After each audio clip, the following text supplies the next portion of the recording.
Assalamualaikum warahmatullahi wabarakatuh. Perkenalkan, nama saya Nurul Alia Hairunisa dengan NIM 2214222056 dari kelas C Ilmu Hukum Kemasyarakatan. Dengan mata kuliah Dasar-Dasar Ilmu Politik dengan dosen pengampu Bapak Saleh Al-Hamid, SIP, MA. Pada kesempatan kali ini saya akan membawakan materi tentang partai politik. Sejarah perkembangan partai politik.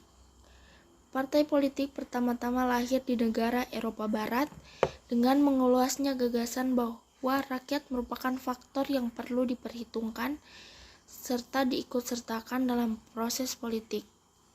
Maka partai politik telah lahir secara spontan dan berkembang menjadi penghubung antara rakyat di satu pihak dan pemerintah di pihak lain. Dengan meluasnya hak pilih, kegiatan politik juga berkembang di luar parlemen dengan terbentuknya panitia-panitia pemilihan yang mengatur pengumpulan suara para pendukungnya menjelang masa pemilihan umum atau kadang-kadang dinamakan caucus party. Partai semacam ini dalam praktiknya hanya mengutamakan kemenangan dalam pemilihan umum, sedangkan pada masa antara dua pemilihan umum biasanya kurang aktif. Akan tetapi, pembagian tersebut di atas sering dianggap kurang memuaskan karena dalam setiap partai ada unsur lindungan atau patronage serta perantara brokerage. Disampaikan pandangan ideologi, asas, pandangan hidup, sekalipun dalam takaran yang berbeda.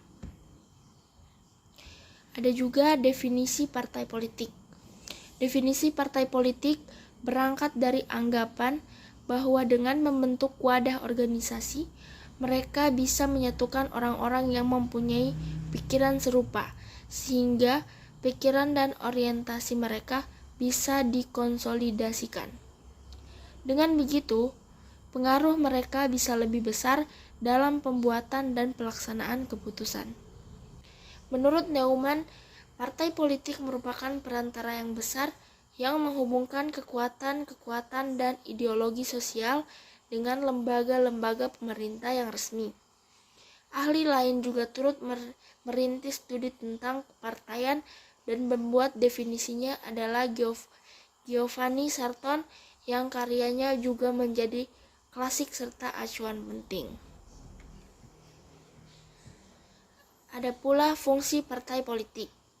Di bagian terdahulu telah disinggung bahwa ada pandangan yang berbeda secara mendasar mengenai partai politik di negara yang demokratis dan di negara yang otoriter. Perbedaan pandangan tersebut berimplikasi pada pelaksanaan tugas atau fungsi partai di masing-masing negara. Berikut ini diuraikan secara lebih lengkap fungsi partai politik. Fungsi di negara demokrasi. 1. Sebagai sarana komunikasi politik. Di masyarakat modern dan luas dan kompleks, banyak ragam pendapat dan aspirasi yang berkembang. Pendapat atau aspirasi seseorang atau suatu kelompok akan hilang tak terbekas seperti suara di padang pasir apabila tidak ditampung dan digabung dengan pendapat dan aspirasi orang lain senada. Di sisi lain, partai politik juga berfungsi memperbincangkan dan menyebarluaskan rencana-rencana dan kebijakan-kebijakan pemerintah. Dengan demikian, terjadi arus informasi dan dialog dua arah, dari atas ke bawah dan dari bawah ke atas. Dalam hal itu, partai politik memainkan peran sebagai penghubung antara yang memerintah dan yang diperintah. Dalam menjalankan fungsi inilah, partai politik sering disebut sebagai perantara atau broker dalam suatu bursa atau ide-ide, atau juga disebut dengan clearing house of ideals. Menurut Sigmund Neumann, dalam hubungannya dengan komunikasi politik, partai politik merupakan perantara yang besar yang menghubungkan kekuatan-kekuatan dan ideologi sosial dengan lembaga pemerintah yang resmi dan yang mengaitkannya dengan aksi politik di dalam masyarakat politik yang luas. Ada juga sebagai sarana sosialisasi politik. Dalam ilmu politik, sosialisasi politik diartikan sebagai suatu proses yang melaluinya seseorang memperoleh sikap dan orientasi terhadap fenomena politik, yang umumnya berlaku dalam masyarakat di mana ia berada. Ia adalah bagian dari proses yang menentukan sikap politik seseorang. Misalnya mengenai nasionalisme, kelas sosial, suku bangsa, ideologi, hak dan kewajiban. Dimensi lain dan sosialisasi politik adalah sebagai proses yang melalui masyarakat atau menyampaikan budaya politik, yaitu norma-norma dan nilai-nilai, dari satu generasi ke generasi berikutnya. Dengan demikian, sosialisasi politik merupakan faktor penting dalam terbentuknya budaya politik atau political culture suatu bangsa. Proses sosialisasi berjalan seumur hidup, terutama dalam masa kekanak-kanakan. Ia berkembang melalui keluarga, sekolah, atau pergrup, tempat kerja, pengalaman sebagai orang dewasa, organisasi keagamaan, dan partai politik. Ia juga menjadi penghubung yang mensosialisasikan nilai-nilai politik generasi yang satu ke generasi yang lain. Namun, tidak dapat disangka ada kalanya partai mengutamakan kepentingan partai atas kepentingan nasional.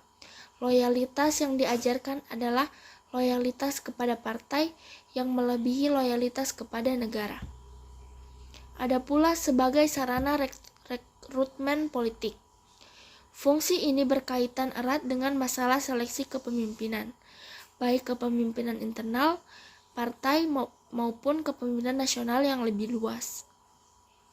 Untuk kepentingan internalnya, setiap partai butuh kader-kader yang berkualitas, karena hanya dengan kader yang demikian, ia dapat menjadi partai yang mempunyai kesempatan lebih besar untuk mengembangkan diri.